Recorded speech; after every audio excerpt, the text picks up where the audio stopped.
Oi, eu sou Nicolas Ower, cuiabano, arquiteto urbanista, formado pela Unic em Cuiabá.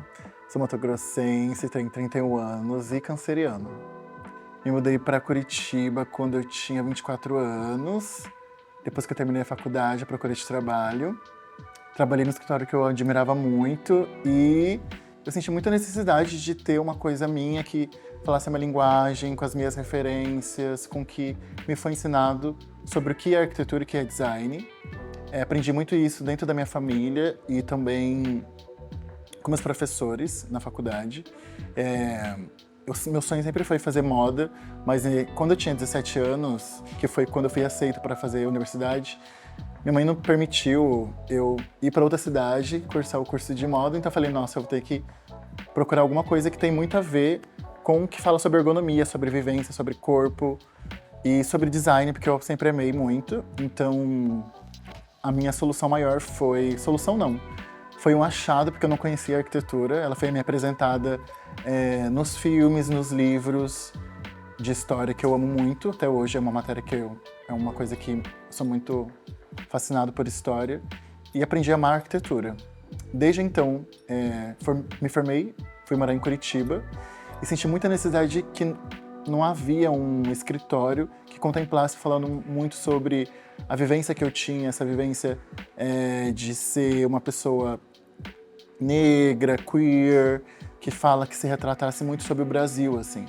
Então, eu queria que essa bagagem fosse falada, que as pessoas vissem isso. E todos os escritórios que eu trabalhei, nunca me senti contemplado, assim. Então, junto com o Fábio, que é meu melhor amigo, a gente abriu a OMA, que é um escritório que eu sou diretor criativo hoje, junto com a Paloma, que é minha outra sócia. Então, desde então, a gente desenvolveu cenografias, projetos, designs de produtos, interiores e arquitetura, falando sobre a nossa cultura, enaltecendo a cultura brasileira, falando sobre esse design para essas pessoas. Design, para mim, significa design, é uma coisa que eu aprendi muito com a minha mãe desde criança, assim. Eu fui muito... A minha primeira contato com design, sem saber o que era design, foi com sapatos que a minha mãe tinha. A gente não era uma família com muitas condições, mas minha mãe sempre colecionou muitos tipos de sapatos diferentes. Então, aquilo me incomodava de uma certa forma. Por que que ela sempre tem um sapato muito diferente? Eu ficava olhando, pegava pra ver. E ela sempre me ensinou que o que a gente traz pra fora é o que a gente é uma extensão. Então eu fiquei pensando, nossa, então o design é uma extensão de quem nós somos e tem que ser uma coisa super funcional também, porque ela falava muito do design do sapato, mas também falava que era uma coisa agradável, que ela conseguia se manter durante o dia todo e, enfim. Aprendi o que é design através da minha mãe com isso. E trazendo para meu lado hoje profissional, eu acho que o design é uma coisa que é uma extensão do que a gente quer trazer para o mundo, trazer essa ideia tangível. Todas as peças que eu já criei, tanto eu como dentro do escritório, nosso design ele é muito contemplativo. A gente está falando sobre pessoas, a gente está falando sobre cultura, a gente está falando sobre vivências. Então a gente quer que esse design ele seja lapidado através de uma coisa real. Então, para mim, o design ele tem que tocar as pessoas. Eu acho que o design tem que ter, acima de tudo, alma, assim, tem que falar por si sozinho. Eu acho que o design tem que ter a vida própria, assim. Então, quando você cria um produto, eu acredito que esse produto tem que tocar as pessoas. Se ele não toca as pessoas, então eu acredito que isso não é design. E falando isso para casa, desde quando eu aprendi a amar a arquitetura, assim, como uma coisa que eu vou levar para o resto da vida, que é uma profissão que eu amo muito, eu amo o que eu faço. E eu acho que a arquitetura, assim como o design, eu acho que ela tem que tocar as pessoas, tem que falar delas.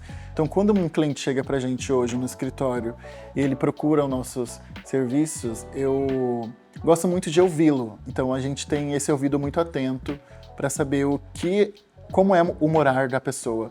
Então, a gente é um escritório que atende muito esse lado afetivo, a gente traz memória, a gente conta as histórias dos nossos clientes. Então, a gente fala que a gente é contadores de histórias, porque nossos projetos são muito diferentes um do outro, com essa peculiaridade, porque é o morar do cliente. Então, a gente valoriza muito o que ele traz do passado, o que ele quer para o futuro, como ele vê o morar dele naquela situação atual. Então a gente pensa muito, a gente não acredita que a arquitetura é uma coisa atemporal. A gente até não gosto de usar muito essa palavra. A gente acredita que a arquitetura é para ser vivida. A casa tem que ser vivida, tem que ser preenchida.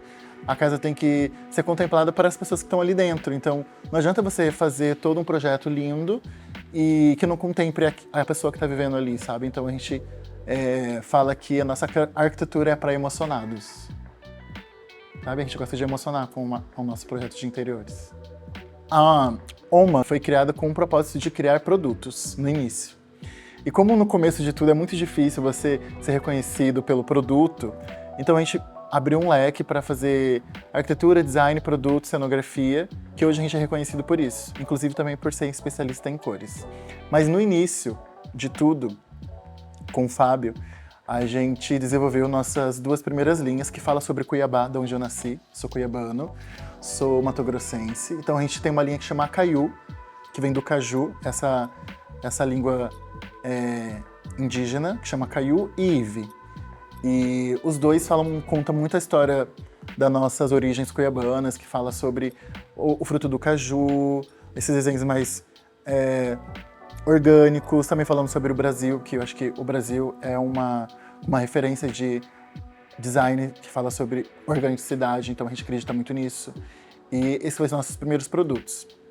Depois disso, a gente lançou uma linha de espelhos que fala sobre reflexos na pandemia, para que as pessoas continuassem se olhando, não deixassem a autoestima de lado. Então a gente lançou uma linha de 3 espelhos. Depois disso, a gente lançou a coleção Casulo, que é de 5 luminárias, por uma empresa que a gente admira muito. E a gente chegou nessa peça que vocês conseguem enxergar hoje aqui, que é a Mesa Seixos. A Mesa Seixos, ela nasceu muito também da vontade minha com essas vivências de rios, de conseguir contemplar. Sabe aquela, quando você é criança, que você tá sentado no rio com a sua família e você coloca uma pedrinha em cima da outra, assim? Tipo, essa historinha de ficar montuando pedrinhas. Então, nasceu disso, de montuar placas, chapas metálicas em formatos de seixos. Seixos nada mais é do que uma pedra que é moldada por água. Então ela fica com as bordas arredondadas. Então ela fica com essa pedra mais orgânica, mais maleável, que é uma pedra de água doce. Então a gente fez essa primeira mesa que chama Seixos com a Esmo Design, que foi também contemplada pela Forbes, foi muito legal pra gente. E essa mesa nasce com esse desejo mesmo, assim, das pessoas lembrarem de ter uma peça ali que evoca essa leveza, essa coisa que parece que está meio flutuando, ela é longilínea, lisa, então ela consegue ser contemplada de diversas cores também, então a gente gosta muito desse produto à parte. E eu, Nicolas, fui convidado pela Samba Design para desenvolver meu primeiro produto sozinho, que contasse a minha história mesmo, assim como eu estou contando para você. Então eu fui lá muito no passado, assim, buscar o que sou eu, o que é a minha história. Então, a minha primeira memória veio, assim, a mais antiga que eu tenho, é de estar olhando as minhas avós se arrumando no espelho, assim. Ver elas colocando os brincos, os colares, sentado na penteadeira, penteando o cabelo. Elas tinham, tipo, umas coisinhas bonitinhas de organizar as pérolas, assim. E eu não entendia porque elas só tinham pérolas de joias. Não tinha... Hoje a gente tem, tipo, prata, ouro, essas coisas. E as minhas 2 avós só usavam pérolas. E aí, depois de um tempo, assim, mais madura, eu fui perguntar pra minha mãe por que minhas avós usavam pérolas. Isso é uma coisa da nossa tradição, da nossa família. Tipo, a minha bisavó, que deu pra minha avó, que deu pra minha mãe, isso obviamente vai dar pra minha irmã. Então eu tô contando a história dessas mulheres da minha família, então por isso que chama Cadeira Pérolas, que foi feito de madeira de reaproveitamento, juntamente com a Samba. A Samba, ela faz esse estudo de ir nos lugares, fazer essa curadoria de madeira. Então muita gente doa madeira para essa empresa, ela também vai nesses lugares fazer essa curadoria. Então essa cadeira nasceu disso, também desse reaproveitamento, que é uma coisa que o escritório e eu valoriza muito, essa coisa da sustentabilidade, que é fundamental para o design. Eu acho que o design não é uma coisa separada. Eu acho que o design e a sustentabilidade andam super juntos para mim. E continuando falando sobre a pérola, então ela traz toda essa parte de feminilização também, traz essa coisa mais doce, mais orgânica, que eu acredito que o mobiliário brasileiro traz muito isso, essa parte orgânica, de ser uma coisa mais autoral, que traga essa ergonomia funcional para dentro dos espaços. E também eu acho que, mais do que uma cadeira, ela é um objeto de sentar, de contemplar. Então as pessoas passam muito tempo observando como ela foi montada, como essas staircase foi feita uma acima da outra. Isso foi uma coisa artesanal. que é uma coisa que eu acho que a gente tem que valorizar muito também, que o Brasil é rico em artesanato, pra mim é o maior design de todos. Eu acho que não tem como você falar sobre design se não falar sobre artesanato. E a cadeira pau, ela nasce da minha memória das minhas avós. Agora, falando um pouco desse universo do interiores, falando sobre essa parte de ser especialista em cores, que é uma coisa que é um universo que eu sou fascinado. As cores, eu acho que elas me escolheram, escolhem as pessoas também. Eu tô ali só como mediador, eu e os meus clientes, mas as cores já são escolhidas, elas já são meio que premeditadas, assim, eu digo. Eu acho que é uma coisa muito mágica e é uma coisa que as pessoas, eu acho que elas são dispersas, assim. Eu busco muito referências no meu cotidiano, em filmes, quando eu tô andando na rua, no cair de uma folha para saber que cor que é aquela, no que você tá vestida, enfim. Eu acho que nisso. E dentro do escritório a gente tem uma peculiaridade muito legal de olhar muito pro cliente, assim. Como é a vivência daquele cliente. Às vezes o cliente chega e ele não sabe que ele gosta daquela cor, então a gente faz ele descobrir também como é a cor importante para a vivência das pessoas. As pessoas hoje costumam vender projetos brancos, com cores neutras, mas elas esquecem que a cor tem uma propriedade muito importante na nossa vida, que é uma propriedade de cura, uma propriedade de trazer alegria, de trazer energia, de trazer saúde mental. Então a gente se preocupa muito no escritório com isso, porque é uma coisa também que está falando sobre a nossa parte interna. Então, a cor nada mais é para mim e para o escritório do que externalizar a personalidade dos nossos clientes. Então, quando a gente está fazendo a paleta de cores, montando toda essa parte de mood board, que é essa parte mais divertida, a gente tem vários apetrechos assim, para a gente descobrir como vai ser a paleta de cores para aquele projeto. Então, a gente tem desde um aplicativo que a gente usa para captar as cores das superfícies de roupa, sapato, da pele do cliente, até de a gente fazer tipo uma pesquisa de mood board com ele, falando, você gosta mais de azul ou de vermelho? Então ali a gente vai meio que fazendo mais seleções até chegar nas cores que contemplam e que diz muito quem é essa pessoa através das cores. Então eu acho que a diferença do escritório hoje, a gente vê que as cores elas estão vindo de volta para os projetos, a gente ama essa movimentação, mas eu ainda sinto que tem esse medo de ousar, esse medo de se arriscar nas cores. Tipo, a casa tem que ser viva. Eu acho que é só um projeto de pintura. Eu sempre falo isso pro meu cliente, é um projeto de pintura. Dentro de tudo que tem dentro da sua casa, a tinta é o mais barato. Então, é muito legal que o profissional lembre de trazer essa parte também lúdica pra dentro de casa, porque se eu enjoar hoje, amanhã eu posso trocar, isso já é um novo projeto. Então, não fixa o cliente para sempre naquele projeto que torna uma coisa temporal. Porque hoje eu sou esse Nicolas e que posso gostar do marrom, amanhã eu posso ser o Nicolas que não gosta do marrom e eu posso pintar toda a minha casa de vermelho.